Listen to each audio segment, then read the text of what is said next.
আবেলিৰ সময়ত হাবিৰ ওচৰতে থকা নদীখনত এটা ডাঙৰ হাঁহ আৰু এটা সৰু হাঁহে গা ধুই আছিল। তেনেতে কাষৰ পৰাই অন্য দুটা চৰাই সিহঁতক চাই আছে।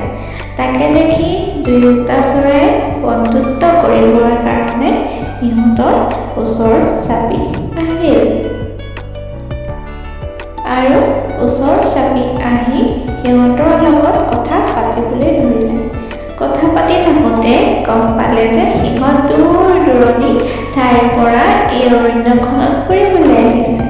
সেইকাৰণে সিহঁতে নতুন নতুন কথা সিহঁতক শুনালে আৰু দুয়োৰে বন্ধু হৈ পৰিল।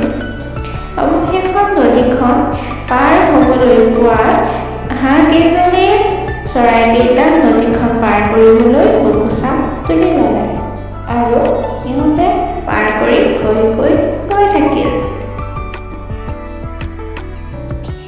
আমি নদীখনৰ কাষতে থকা গাঁতটোতেই থাকোঁ। তোমালোকৰ যেতিয়া সহায় লাগে তেতিয়াই আমাৰ পৰা সহায় ল'ব পাৰিবা। এনেকৈয়ে কৈ সিহঁত গৈ নদীৰ পাৰ পালেগৈ আৰু তেতিয়া চৰাইটোৰ পোৱালিটোৱে ক'লে, মামা, আমি সকলোৱে এতিয়া বন্ধু হৈ গ'লো, নহয়নে? আমি সকলোৱে ইটোৱে সিটোক মৰম চেনেহ কৰি মিলা প্ৰীতিৰে থাকিম আৰু সদায় ইটোৱে সিটোক সহায় কৰিম, ন মা?